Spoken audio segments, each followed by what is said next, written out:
Bismillahirrahmanirrahim. Assalamualaikum warahmatullahi wabarakatuh.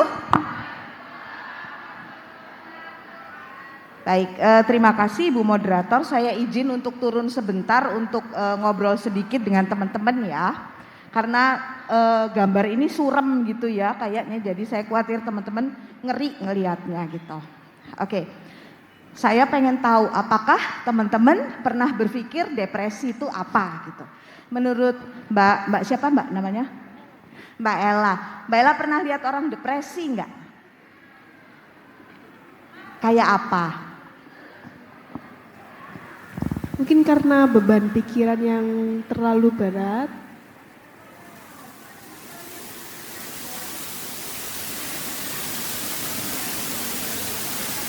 Perilakunya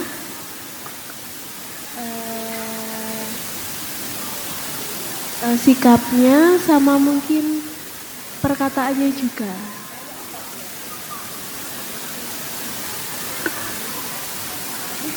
Mungkin ada yang sampai temperamen, dokter. Baik, terima kasih. Teman-teman yang lain ada yang mau share nggak? Pernah lihat orang depresi atau enggak? Meja ini deh. Pernah lihat nggak orang depresi kayak apa? Orang depresi itu kalau pernah saya lihat itu orangnya kayak apa ya, kayak gangguan, gak tenang, kayak ada gangguan mental gitu ya. Seperti itu. Okay. Baik, terima kasih. Kenapa saya tanya ya teman-teman? Karena banyak sekali orang yang mengingkari bahwa dirinya depresi gitu. Takut banget kalau dibilang depresi gitu ya. Coba saya pengen tahu, teman-teman pernah nggak mengalami gangguan tidur? Pernah nggak mengalami gangguan makan? Pernah nggak pengen nangis saja? Nah, itu adalah sebagian kalau berat terus-menerus selama 6 bulan itu namanya depresi. Sebagian dari tanda depresi gitu ya. Saya izin buka masker karena agak jauh dari teman-teman ya. Baik, jadi kita perlu samakan persepsi dulu depresi itu apa gitu ya, supaya kita bisa mendapat pertolongan pada saat yang tepat gitu ya teman-teman. Baik, depresi itu adalah gangguan mental yang sebetulnya paling banyak menyebabkan disabilitas teman-teman gitu ya. Kenapa? Karena orang dengan depresi itu mereka daya ingatnya menurun, gairah kerjanya menurun ya, gampang capek, gampang bosen dan sebagainya. Itu sebetulnya menyebabkan disabilitas, cuman nggak disadari gitu ya. Jadi saya berterima kasih banget kepada teman-teman PAVI karena hari ini saya bisa sharing tentang depresi ya.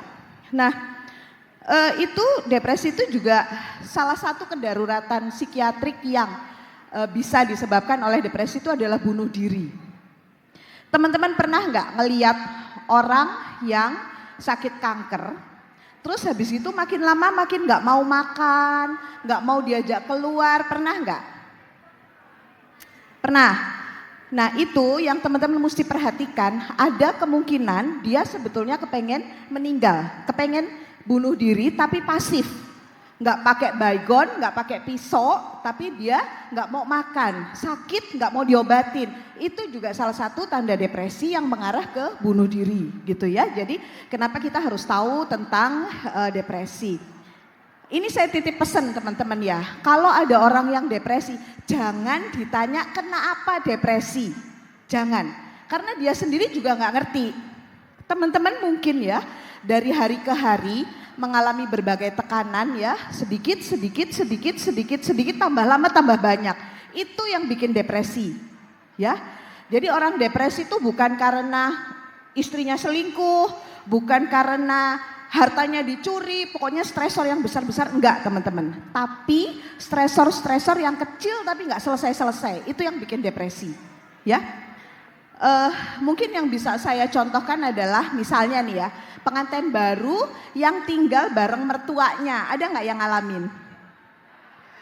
Kebetulan mertuanya galak, julid gitu ya. Nah itu yang bikin depresi apa? Hari ini masakannya dicelatu, sesuk klambine dicelatu, sesuk mbene maneh resik-resik, katanya tebah-tebahnya kurang resik gitu, terus saja. Sementara teman-teman tidak tahu kapan ujungnya, itu yang bikin depresi gitu ya. Jadi bukan sesuatu yang berat yang tiba-tiba terjadi, tapi sesuatu yang kecil tapi nggak selesai, itu depresi. Seperti gambar tangga ini ya, kalau teman-teman lihat, tangga ini kan kayak sekrup ya, makin lama makin dalam. Depresi itu seperti itu. Gitu ya. Jadi teman-teman jangan bayangkan orang depresi itu telanjang di jalan, ngamuk-ngamuk, bukan seperti itu depresi, ya. Nah, ini ya teman-teman ya. Ini tandanya teman-teman bisa lihat bahwa depresi itu ditandai oleh perasaan sedih terus, ngersulon, nelongso gitu ya. Itu depresi yang terus-menerus. Kalau kadang-kadang itu normal. Tapi kalau terus saja perasaannya kayak gitu, itu depresi. Ya, sampai 6 bulan itu depresi ya. Kehilangan minat. Jadi kalau misalnya biasanya suka belanja, suka shopping, suka jalan-jalan. Kemudian tiba-tiba sekarang diajak ke mall nggak mau. Teman-teman mesti waspada. Apa ya, kenapa ya, apa dia nggak senang lagi. Itu kemungkinan juga depresi ya teman-teman. Kemudian, bentar ya. Nah ini teman-teman bisa lihat di dalam video ini, orang depresi itu rasanya kayak apa?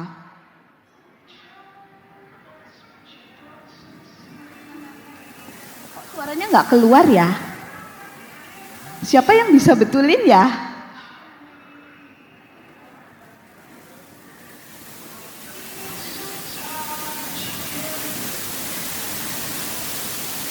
Tolong disambungkan ke speaker ya supaya keluar, karena stimulus melalui pendengaran itu juga hal yang akan mengendapkan ingatan lebih dalam ya teman-teman ya.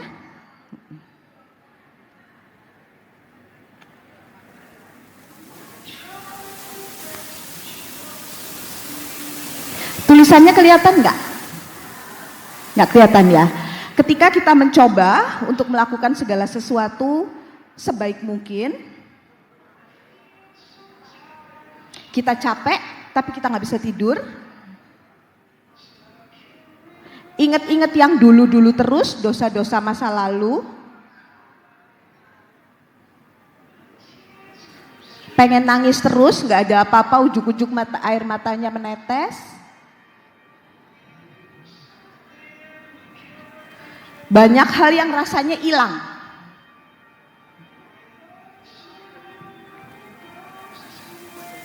Kita cinta kepada sesuatu atau seseorang, tapi ternyata tidak terkabul, tidak terbalas. Dan itu adalah rasa yang paling buruk, itu teman-teman depresi gitu ya. Saya mau highlight, saya mau garis bawahi satu hal. Patofisiologi dari depresi itu adalah kehilangan teman-teman, kehilangan. Ya, kehilangan saya ulang lagi bukan yang besar banget, tapi kecil-kecil tapi terus menerus ya. Pada orang tua sering terjadi depresi. Kenapa? Karena banyak sekali kehilangan. Kalau udah pensiun kehilangan teman. Kalau udah pensiun pendapatannya menurun ya. Anak-anak walaupun anaknya 7, walaupun anaknya 9 semua pergi. Banyak sekali kehilangan-kehilangan. Dia kehilangan status sosial. Kalau misalnya dia dulu kerja dengan seragam yang keren, sekarang tiap hari sarungan sama kaos oblongan gitu ya, kehilangan kekerenan. Itu juga penyebab dari depresi ya teman-teman ya. Baik, depresi itu sering tidak terdiagnosis sehingga tidak diterapi. Kenapa dia sering tidak terdiagnosis? Karena spektrumnya sangat luas, jadi depresi ini adalah salah satu dari penyakit yang memiliki 1000 wajah. Jadi kalau kenapa tadi saya tanya ke meja-meja dan teman-teman tidak bisa menyebutkan dengan tepat orang depresi itu kayak apa. Karena memang wujudnya itu bisa macam-macam gitu teman-teman. Kenapa ini saya tekankan? Supaya teman-teman juga aware, supaya teman-teman juga paham. Kalau sesekali kita merasa sedih dan kemudian sedih itu nggak hilang-hilang, rasanya mau ngapa-ngapain males, mau makan males, tidur nggak bisa. Kemungkinan kita perlu mendapatkan bantuan profesional karena depresi gitu ya. Kemudian keluhannya bisa macam-macam ya teman-teman. Jadi kita akan lihat Nah, ini adalah keluhan somatik pada depresi. Teman-teman lihat angkanya ya, teman-teman lihat angkanya. Yang paling banyak 86% itu adalah rasa lelah. Ya. Jadi kalau teman-teman tadinya tuh seneng banget kalau mau ketemuan sama temennya, mau jalan-jalan ke mall, kemudian sekarang rasanya kok gampang capek ya. Tiap hari biasanya jogging 3 km, sekarang jalan 200 meter, kok udah capek ya. Tiap hari biasanya kerja dari pagi sampai malam, terus sekarang misalnya kerja sampai siang aja udah capek banget. Itu adalah salah satu hal yang kita patut waspadai. Mudah lelah ya, yang nomor 1. Kemudian yang kedua adalah gangguan tidur. Jadi teman-teman, saya rasa teman-teman sebagai TTK pasti tahu banyak obat-obat yang bisa memberikan efek samping ngantuk gitu kan ya. Yang oleh orang awam disebut obat tidur gitu kan ya. Nah, jadi teman-teman mesti tahu juga insomnia seperti apa yang dialami oleh orang depresi ya. Jadi kalau orang depresi itu insomnianya itu dia bisa tidur tapi tidurnya itu nggak enak, ngelilar-ngelilir, mimpi-mimpi buruk, itu biasanya orang depresi.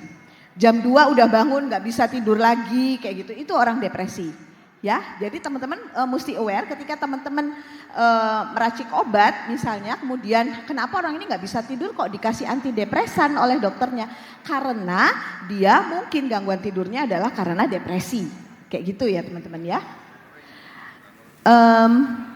Ini juga keluhan-keluhan yang lain ya, salah satunya adalah gangguan seksual. Jadi pada orang depresi biasanya laki-laki itu kalau datang ke dokter kadang-kadang yang awal dikeluhkan itu adalah gangguan ereksi salah satunya ya, atau impotensi. Nah itu juga bisa jadi salah satu tanda depresi kalau ada gejala utama yang tadi ya teman-teman. Jadi tidak semua gangguan ereksi atau gangguan disfungsi seksual itu adalah depresi, enggak juga. Harus ada tanda-tanda yang tadi ya. Rasa sedih yang terus menerus dan sebagainya. Kemudian kalau tadi saya bilang salah satunya adalah gangguan tidur, kemudian gangguan makan gitu ya. Ada banyak sekali jenisnya. Tapi teman-teman mesti tahu bahwa tidak selalu orang depresi itu enggak doyan makan. Enggak juga. Ada orang yang makannya tambah banyak gitu. Sama Mbak, tenang gitu. Ya, jadi ada yang makannya tambah banyak, makin stres makin banyak makannya kayak gitu. Ada yang makin stres makin banyak belanjanya kayak gitu ya. Nah, itu jadi kita juga mesti tahu. Yang penting adalah teman-teman harus tahu perubahan pada diri gitu. Itu ya. Ini adalah sebabnya depresi, teman-teman. Jadi ada faktor genetik, teman-teman. Jadi tidak semua orang yang ditekan terus-menerus itu akan depresi, enggak juga. Itu ada faktor genetiknya ya. Jadi ada faktor genetik yang kemudian diperkuat dengan faktor-faktor lingkungan ya. Jadi itu yang kita harus ingat. Biasanya pertanyaannya adalah begini, gimana ya kalau misalnya kita tahu bahwa ibu bapak atau ibunya atau eyangnya itu depresi, saya tetap boleh menikahi dia atau enggak? Nanti kalau depresi di tengah-tengah perkawinan gimana gitu kan ya. Teman-teman ingat bahwa ada faktor lingkungan. Walaupun genetiknya ada kecenderungan atau kerentanan untuk depresi, tapi kalau misalnya lingkungannya baik tidak akan terjadi juga depresi. Gitu ya. Jadi kita ini sama seperti diabetes, sama seperti hipertensi juga. Walaupun ada bakat, kalau lingkungannya atau kebiasaan hidupnya baik tidak akan terjadi. Gitu ya teman-teman ya. Nah ini adalah hal yang mungkin kita bisa lihat kenapa obat antidepresan itu banyak jenisnya ya teman-teman. Jadi depresi itu adalah salah satu gangguan neurotransmitter di otak.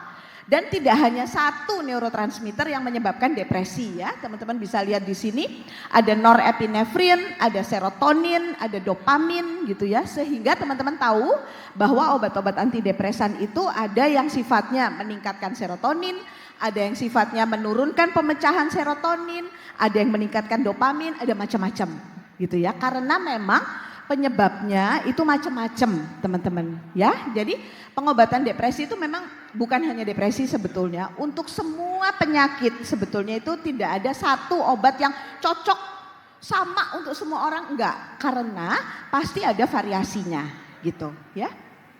Nah, ini adalah tadi gejala utama, terutama adalah perasaan sedih ya, hampir setiap hari. Kemudian juga berkurangnya minat, yang tadinya seneng ngumpul-ngumpul sekarang nggak mau lagi, yang tadinya seneng diajak ke pengajian atau arisan sekarang nggak mau lagi gitu. Nah itu kita mesti pikirkan ada apa gitu ya. Itu adalah warning sign. Ditambah salah satu dari ini ya teman-teman ya, teman-teman bisa lihat pola tidurnya berubah. Kemudian mungkin teman-teman kalau pas lagi tanggal tua agak bodoh-bodoh dikit nggak sih? Agak lemot-lemot dikit nggak sih mikirnya? Ya, karena memang otak kita memang kekurangan energi ya, pada orang depresi, pada orang yang sedang lelah itu kan semua kekurangan energi termasuk otak kita, sehingga konsentrasi kita mungkin menurun, hitung-hitungannya keliru kabeh, utang-utang lali gitu ya. Nah jadi itu kalau itu kelakuan ya kalau lali utang ya, jadi bukan karena depresi, nggak boleh dipakai alasan ya. Nah kemudian juga psikomotornya terganggu. Tadi Mbak Ella bilang bahwa perilakunya mungkin berubah, tapi nggak bisa gambarkan seperti apa ya. Jadi orang depresi itu biasanya pergerakannya itu pelan. Bahunya turun, pandangannya ke bawah. Kemudian biasanya ini di tengah-tengah apa ini namanya, di atas hidung, ini alis ini nyambung, berkerut-kerut. Biasanya orang depresi seperti itu tampilan fisiknya. Tapi gerakannya di sini kan tulisannya adalah psikomotor terganggu, di mana dia bisa gerakannya sangat pelan biasanya gitu ya. Kemudian dia merasa dirinya nggak berguna, ini yang sering banget, gampang capek, selera makan berubah, dan yang paling bawah itu adalah yang paling bahaya. Ya, teman-teman kalau misalnya teman-teman tahu ada orang, saudara, tetangga atau siapapun ya yang lagi banyak masalah, kemudian tadi dia yang saya bilang tadi ya nggak mau makan, diare nggak mau diobati ya, segala macam nggak mau ditolong, hati-hati bahwa kemungkinan dia memang kepengen bunuh diri, tapi pasif ya, pasif suicide, terutama pada orang berusia lanjut ya, kita harus ingat itu gitu ya. Mendingan aku mati aja. Karena apa? Karena orang depresi itu memandang dirinya tidak baik, dia memandang lingkungannya tidak baik, dan dia memandang masa depannya tidak ada. Itu orang depresi gitu. Sehingga dia daripada aku hidup gak enak gitu, mendingan aku mati aja. Nah itu yang kita harus waspadai. Dan saya juga melihat akhir-akhir ini banyak sekali mahasiswa-mahasiswa yang juga mengalami hal ini. Ya teman-teman, jadi tolong kalau misalnya ada adiknya, putranya atau tetangganya yang lagi bikin skripsi nggak selesai-selesai, janjian sama dosennya nggak ketemu-ketemu gitu ya, tolong teman-teman dampingi betul karena mungkin itu akan berujung pada depresi juga gitu ya. Banyak sekali terjadi nih akhir-akhir ini ya. Dia cenderung kronis dan relapse, kemudian ada kecenderungan untuk kekambuhan juga dalam 5 tahun, cukup tinggi angka kekambuhannya.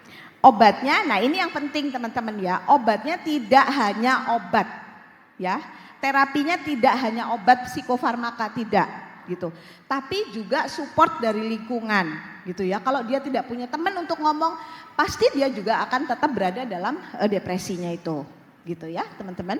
Jadi terapinya bisa macam-macam dan salah satu yang sebetulnya cukup efektif untuk depresi yang tidak bisa diobati dengan obat adalah ECT.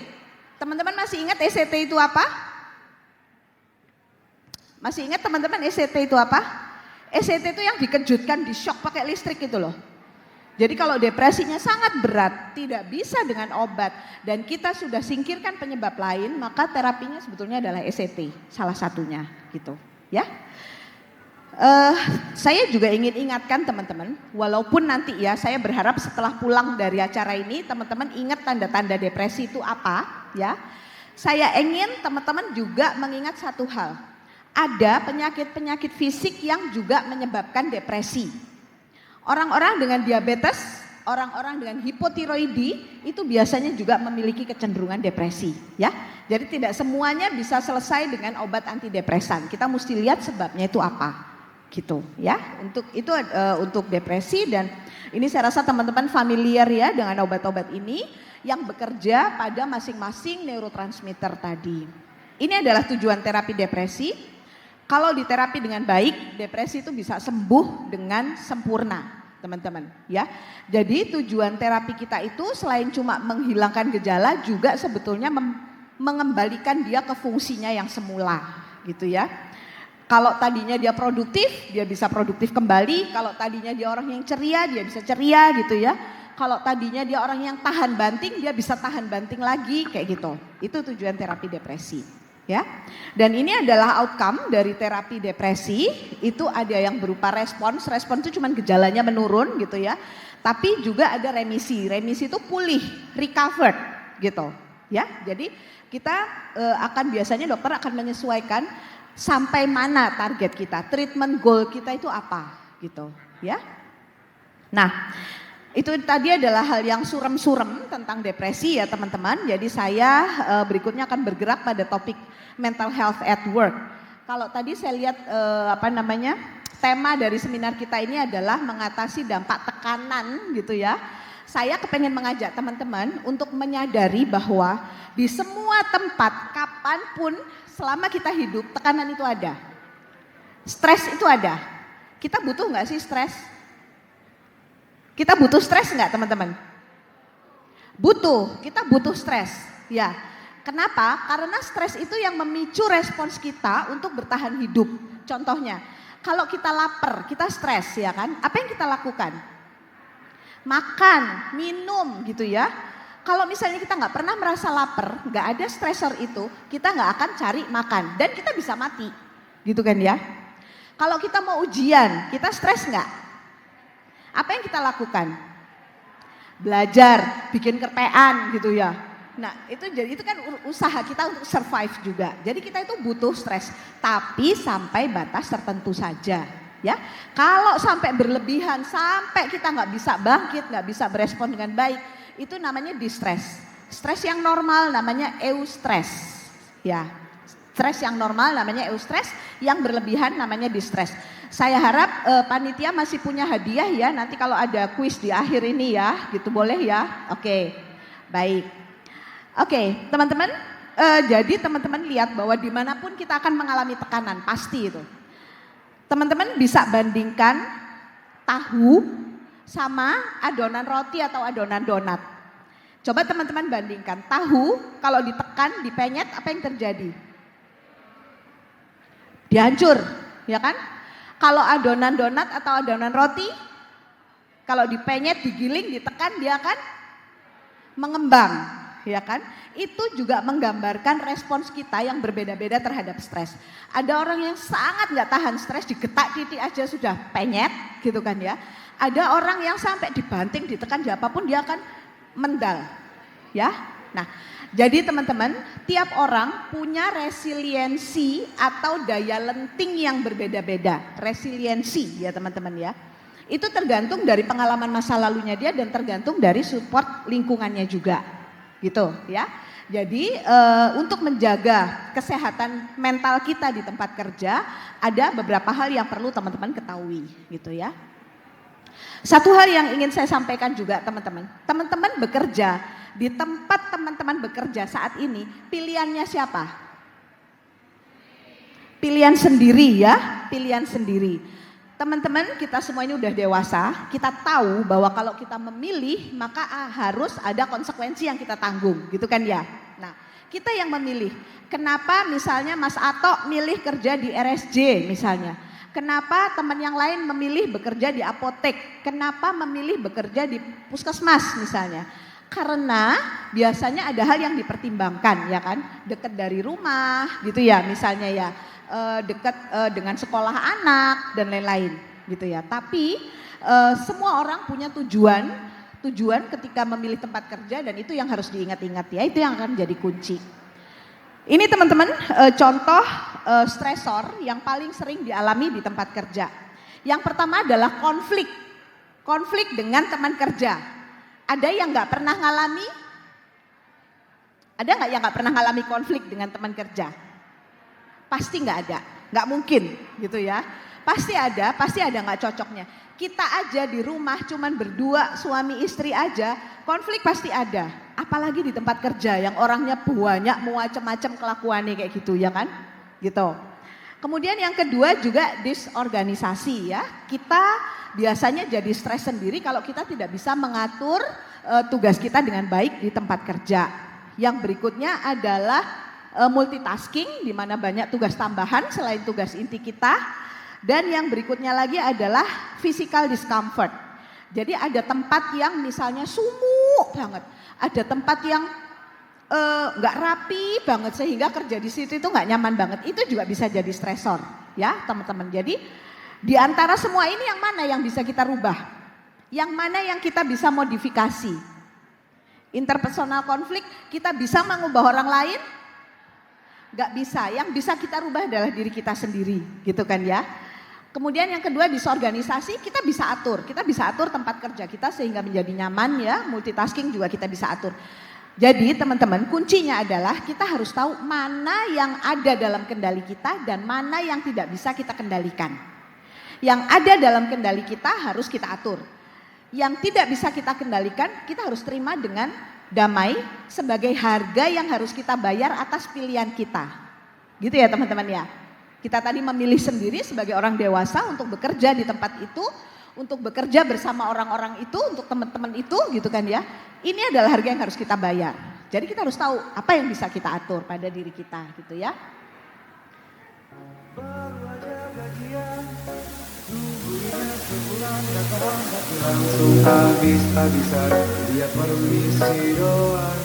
Coba tak ulang lagi ya.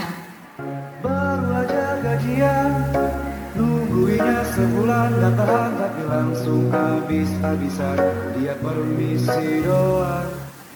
Ada yang pernah ngalamin ini enggak? Ya pasti ada. Itu adalah hal yang kita bisa atur, kita bisa kendalikan atau enggak? Bisa pasti ya kan? Siapa yang nyuruh kita nyicil panci sampai ratusan ribu? Siapa yang nyuruh? Saya geli banget sama meja ini dari tadi tepok-tepok. Siapa yang nyuruh ikut arisan sampai ratusan ribu, arisan sosialita gitu? Siapa yang nyuruh? Kan kita sendiri ya kan? Nah jadi kita bisa kendalikan. Ini salah satu contoh dari stresor yang bisa kita kendalikan sendiri. Lah koncoku ndek kono melo arisan panci, mosok aku gak melo, aku gak dikancani, bisa kayak gitu kali ya gitu. Nah, itu adalah hal yang kita bisa kendalikan ya, contohnya. Ini adalah dampak dari stres atau masalah kesehatan mental di tempat kerja. Yang nomor satu adalah absenteeism. Jadi sering gak masuk. Ada gak temennya yang sering gak masuk kerja? Ya, ada hari ini dia sakit gigi, besok dia sakit kepala, besoknya lagi ngantar anaknya ambil rapot, besoknya lagi dia ngantar ibunya ke puskesmas. Sering sekali gak masuk kerja gitu ya. Kita harus aware bahwa mungkin ada masalah sama dia gitu ya.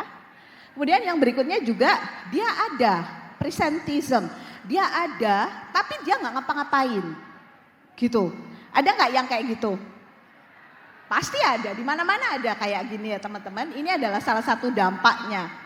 Yang berikutnya adalah produktivitas. Produktivitas dari tempat di mana dia bekerja pasti akan terdampak.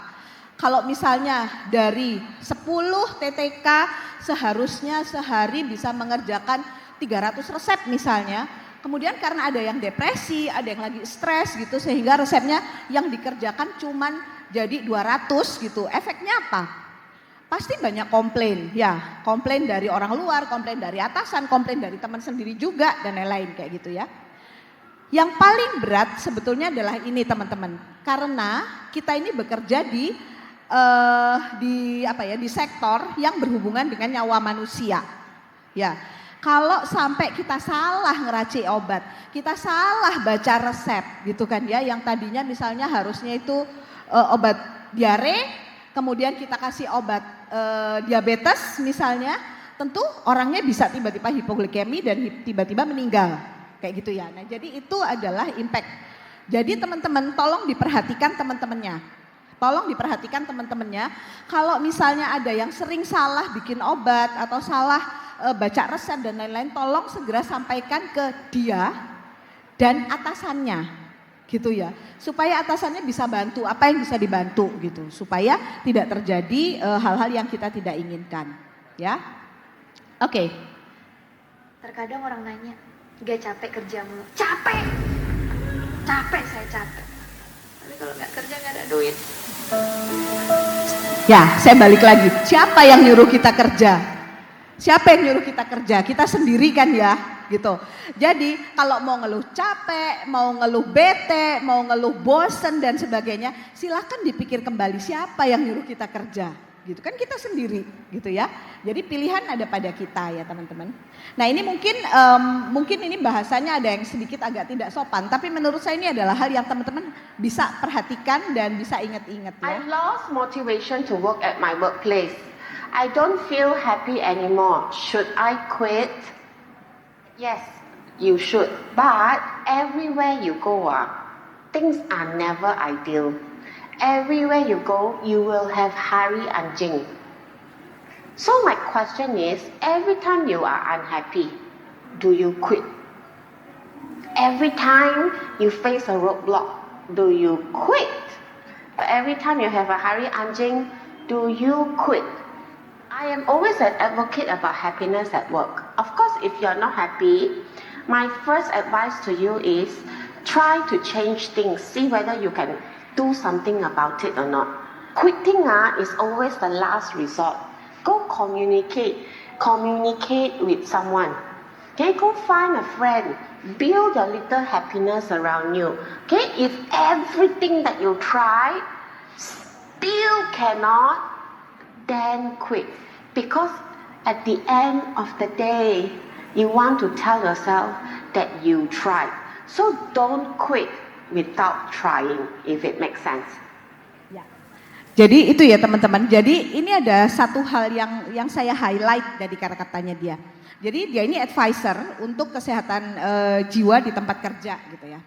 Ada orang yang nanya sama dia, kalau saya nggak happy di tempat kerja saya, kalau saya nggak suka di tempat kerja saya, apa sebaiknya saya berhenti? Dia tidak bilang, enggak, kamu nggak boleh berhenti. Dia nggak bilang begitu. Dia bilang, oke, kamu boleh berhenti. Tapi satu hal yang kamu harus ingat bahwa kemanapun kalian pergi, manapun kalian pindah gitu kan, itu selalu tidak ada tempat yang ideal. Karena ideal itu sangat subjektif, ya kan? Ideal buat saya mungkin akan berbeda dengan idealnya Mbak Nur. Ideal buat saya mungkin beda dengan idealnya Mas Ato. Mungkin akan berbeda dengan idealnya teman-teman lain gitu ya. Jadi yang diadviskan adalah rubah apapun yang bisa kamu rubah. Cobaan dulu, dirimu dirubah, lingkunganmu sekitar ditoto kayak gitu. Kalau udah nggak bisa ya udah, kalau mau quit nggak apa-apa. Tapi pertimbangkan baik-baik. Karena kalau kita quit dari satu tempat, belum tentu ketika pindah ke tempat lain kita nggak quit lagi. Ya, karena biasanya orang yang pindah itu nggak cuma sekali, pindah kayak gitu kan ya. Karena dia selalu merasa tidak cocok. Sementara memang nggak ada hal yang di luar itu yang bisa kita rubah. Yang harus dirubah adalah diri kita sendiri, gitu ya. Nah, ini adalah bagian yang juga cukup penting. Bagaimana kita bisa memanage stres di tempat kerja ya teman-teman. Yang nomor satu adalah kenali kekuatan dan keterbatasan diri. Kenali kekuatan dan keterbatasan diri ya teman-teman. Artinya apa? Kalau misalnya kita merasa bahwa diri kita terbatas di bidang ini, boleh nggak kita bilang nggak mau aku kerjakan tugas yang itu karena aku nggak bisa? Boleh nggak? Nggak bisa. Jadi kita mesti coba kita belajar atau kita networking, kita berjejaring, kita minta bantu sama temen, gitu. Ya, kenali. Karena kalau kita nggak kenali nanti ujuk-ujuk semaput, ujuk-ujuk pingsan gitu ya. Nah itu yang kita mesti tahu. Kita harus tahu kekuatan kita di mana, kelemahan kita di mana, keterbatasan kita di mana gitu. Kalau misalnya aku nggak bisa bikin PowerPoint misalnya, aku nggak bisa bikin PowerPoint, tapi aku bisa ngomong gitu. Kita bisa berbagi sama teman kita, kamu yang bikinin ya PowerPoint-nya, tak bikin kok edit no ya kayak gitu. Bisa seperti itu ya, supaya kita nggak stres. Kemudian yang berikutnya kenali perubahan pada diri. Misalnya, biasanya aku seneng makan ambek tempe penyet yo.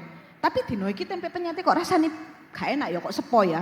Nanti dia coba makan hal yang lain lagi, kita coba makan makanan lain lagi, rasanya tetap gak enak misalnya gitu. Atau misalnya aku biasanya nek ya meniku wis adus, tapi kok saiki aku males ya. Perubahan pada diri itu harus dikenali.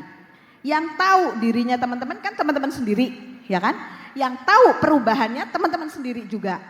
Ya, kenali kebiasaan, kalau misalnya ada yang berubah, segera cari bantuan. Ya, kayak gitu. Yang berikutnya adalah kenali cara yang paling sesuai untuk diri sendiri. ya. Jadi misalnya saya ini kalau lagi stres saya suka jalan-jalan ke pasar bunga Splendid itu, ya kan? Tapi mungkin itu tidak cocok untuk Mas Atok misalnya. Dia lagi stres, saya lihat, wah kon ketok stres, ayo melaku nang Splendid dulu kembang, tambah stres dia. Ya nggak sih? Gitu. Nah jadi misalnya ada yang suka kalau stres itu pergi ke masjid atau ada yang suka pergi ke kafe. Silakan aja kenali apa yang paling efektif. Gitu ya teman-teman ya. Misalnya ada yang, misalnya mbak ini yang suka beli panci ya. Misalnya kalau lagi stres suka beli panci gitu misalnya ya. Kemudian dia lihat temennya yang lain stres, ayo tuku panci tambah stres temennya ya nggak sih? Gitu. Nah jadi kenali cara yang paling efektif untuk bisa memperbaiki mood kita sendiri. Ya masing-masing orang mood boosternya pasti beda. Ada yang makan coklat sepotong aja udah happy, ada yang harus es krim 1 cup, ada yang harus stick 1 piring gitu kan ya. Nah jadi akan beda-beda ya. Dan kita harus punya support system. Jangan nggak punya temen, harus punya temen. Harus punya temen ngomong ya. Boleh temennya sendiri di kantor, boleh keluarga di rumah, boleh tenaga kesehatan dan lain-lain ya gitu. Karena nanti kalau kita ngomong sama diri kita sendiri, ngomong sendiri nanti dikira edan gitu ya. Jadi harus punya support system ya. Dan ini juga hal yang penting gitu ya. When you work, work. When you play, play. Don't mix the two.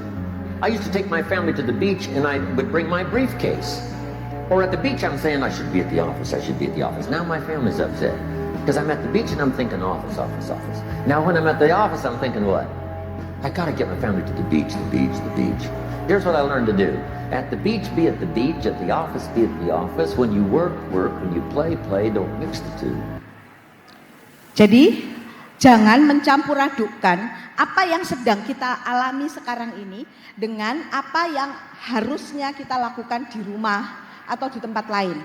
When you work, work. When you play, play.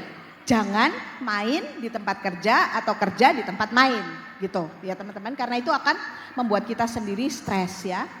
Ini adalah penutup teman-teman, nanti ini tulisannya mungkin nggak kelihatan dari jauh ya, tapi teman-teman boleh cari lagu ini di TikTok atau di mana.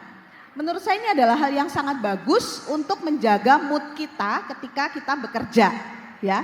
Inti dari lagu ini adalah saya merasa liburan tiap hari, saya nggak merasa bekerja karena saya sayang sama pekerjaan saya, karena saya cinta sama pekerjaan saya gitu ya.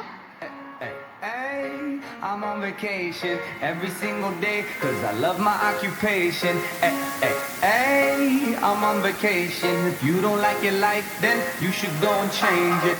Ya, saya akhiri karena ini lagu ini panjang, tapi teman-teman silakan cari di materi yang ada di panitia juga saya share. Teman-teman silakan lihat liriknya karena itu akan sangat membantu teman-teman untuk bisa menikmati bekerja. Ya kan, hidup kita itu pendek teman-teman ya, kita cuma sebentar, kita ingat tujuan kita bekerja itu apa, nikmati pekerjaan itu supaya kita dapat pahalanya juga gitu ya, nggak cuma dapat capeknya doang gitu. Saya rasa itu teman-teman yang ingin saya sampaikan, mudah-mudahan apa yang kita pelajari sama-sama siang ini ada manfaatnya buat kita semua, dan kalau ada hal yang kurang berkenan saya mohon maaf. Saya akhiri, Assalamualaikum warahmatullahi wabarakatuh.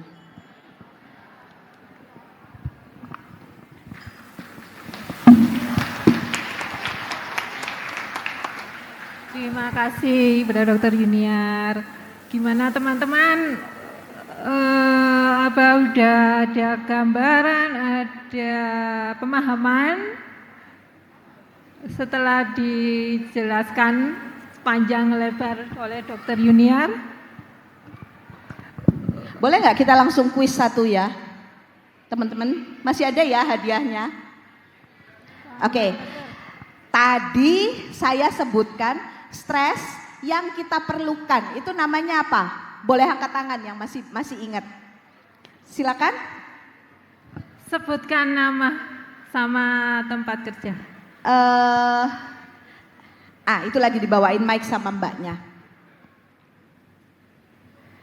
Stres yang kita butuhkan untuk dasar survival kita, itu apa namanya? Nama saya Iza dari Apotek Koridin Pakis.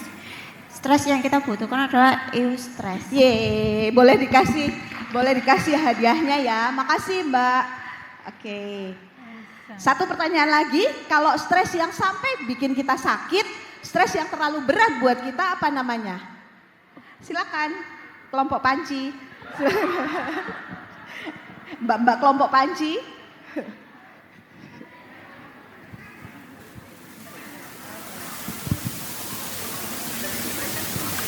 Permisi, nama saya Herlina dari RSUD Lawang.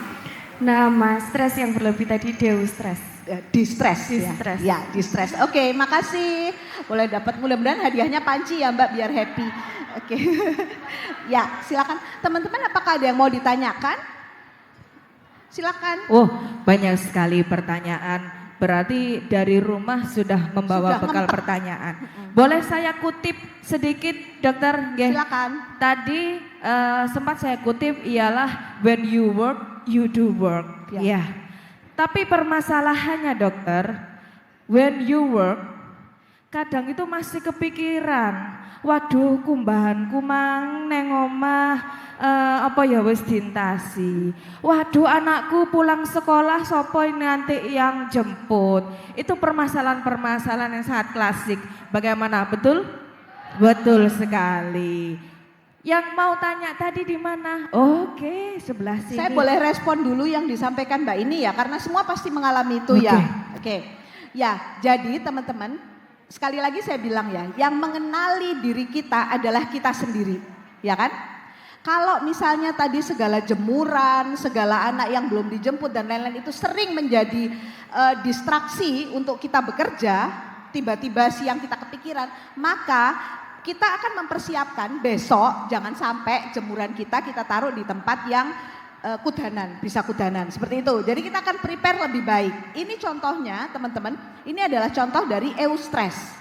Ya, bagaimana kita mengelola hal yang bikin kita takut, kita cemas, kita sedih, kita khawatir, kita persiapkan supaya itu tidak terjadi, gitu kan ya, gitu. Karena yang kenal stresornya pasti teman-teman. Kalau saya sih, lek jemuranku kudanan ya baba, tak umbah maneh, kan ada orang yang seperti itu, gitu kan ya, gitu. Silakan.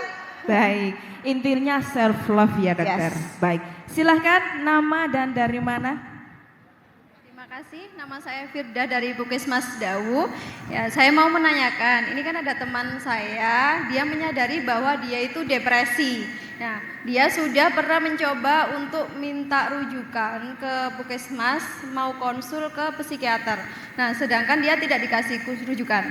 Dan mau ke psikiater sendiri kendala dengan dana. Ya, pertanyaan saya, gimana solusi awal untuk mengatasi sama menyarankan dengan masalah ini? Baik, terima kasih. Saya happy bahwa ada orang yang punya insight bahwa dirinya depresi. Itu adalah hal yang sangat penting karena kita tahu bahwa dia ternyata perlu dibantu gitu ya teman-teman. Dan saya happy juga bahwa Mbak Firda sebagai temannya memikirkan hal itu juga gitu. Memang sebagai apa ya? Saya juga gimana ya, kadang-kadang itu dengan BPJS itu rujukan karena memang rujukan harus berjenjang ya, dari puskesmas ke PPK 2 baru ke PPK 3 gitu ya. Sementara psikiater kebanyakan di PPK 3 ya. Kalau saran saya sih, kalau bisa dicoba untuk bicara dulu dengan teman kerjanya, silakan diajak bicara dulu gitu. Karena mungkin dia selama ini cuman butuh teman ngomong. Ya, mungkin dia selama ini cuman bisa kalau noto lemari dia curhat ambek kapur barus, apa jenenge ambek nang jeding dia curhat ambek cebok gitu ya mungkin ya. Mungkin dia cuman butuh teman ngomong gitu. Itu yang nomor 1. Dan yang nomor 2 yang ingin saya sarankan juga teman-teman bisa cari, sekarang ini banyak banget bantuan online yang tidak berbayar. Itu bisa dicoba juga gitu. Ya, kalau memang buat kami ya, contohnya salah satu di tempat kami itu di RSJ Lawang, nanti Mas Ato, Mbak Nur mungkin bisa carikan info dan share ke teman-teman. Ada chat online dengan psikolog yang itu tidak berbayar. Itu bisa dimanfaatkan juga. Kalau ternyata dari chat itu memang tidak bisa betul-betul kembali baik, maka memang itu harus disampaikan ke dokter puskesmas untuk dirujuk gitu. Ya. Baik. Sudah jawabannya? Mudah-mudahan bisa membantu. Sekarang ini banyak banget bantuan psikologis online itu, ya. Ya. Ada lagi? Yang bertanya dapat door prize, dokter. Aku tak tanya juga, wis. Biar dapat door prize. Iya. Tadi Baik, giliran yang jungkir kursi, aku juga nggak bisa jungkir kursi itu. Kursinya gede banget. Kursinya gede banget. Boleh silakan yang sebelah sini. Yang mana dulu? Oke. Silakan.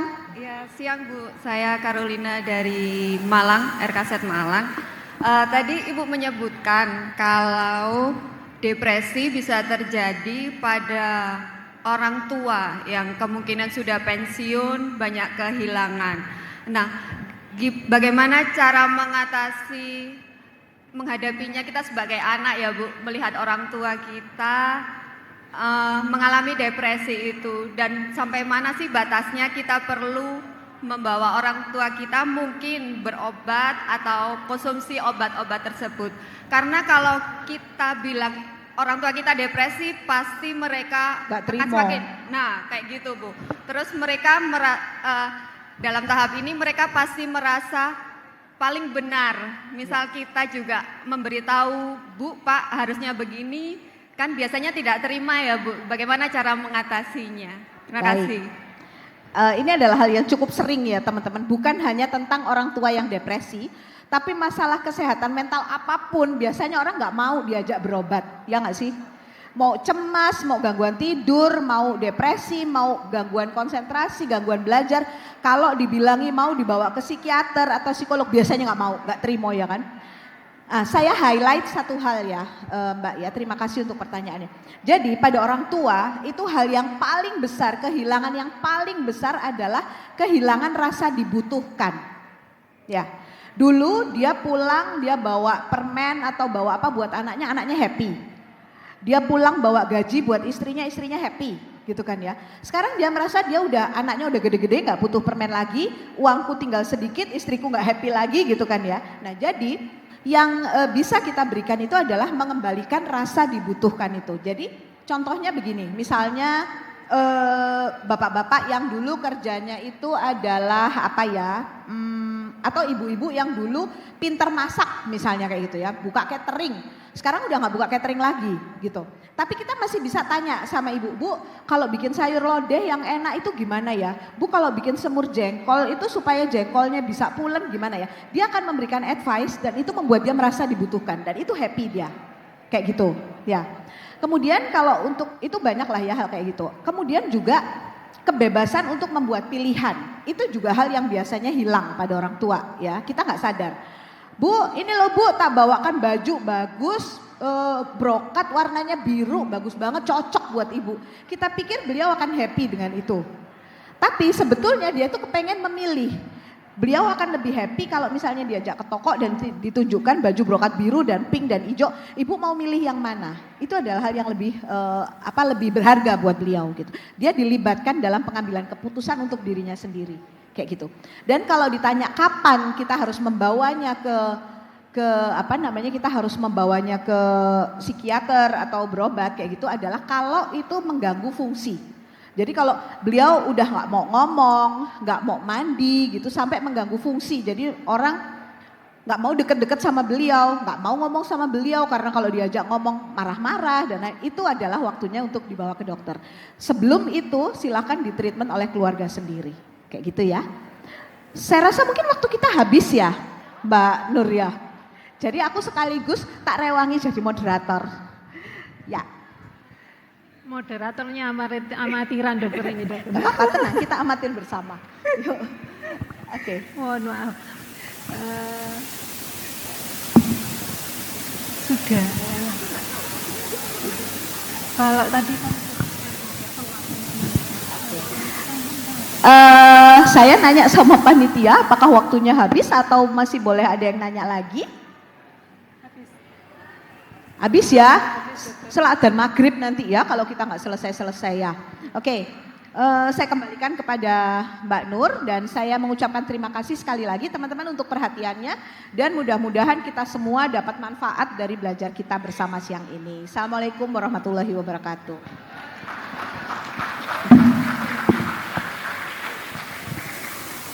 Terima kasih, dokter. Untuk penyampaian tadi, saya yang paling tertarik yang itu, yang kita butuh stres itu loh dokter. Tapi harus kita masih butuh, tapi harus sampai batas tertentu ya dokter ya. Untuk kenapa? Yaitu untuk pemacu kita untuk bertahan hidup gitu ya dokter ya. Nah, terus yang selanjutnya biar saya simpulkan juga tiap orang punya daya tahan atau daya untuk bertahan ya terhadap tekanan ya. Ibaratnya yang tadi yang dicontohkan antara tahu sama donat tadi. Yang terakhir, nah, dimanapun kita berada kita nggak lepas dari stres ya. Bagaimana cara kita untuk menyikapinya? Itu aja, insya Allah kalau kita bisa menentukan mana yang kita mampu dan mana yang kita tidak mampu ya untuk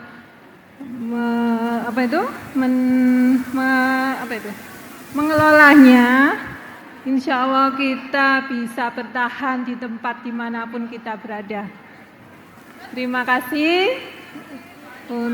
Saya tutup untuk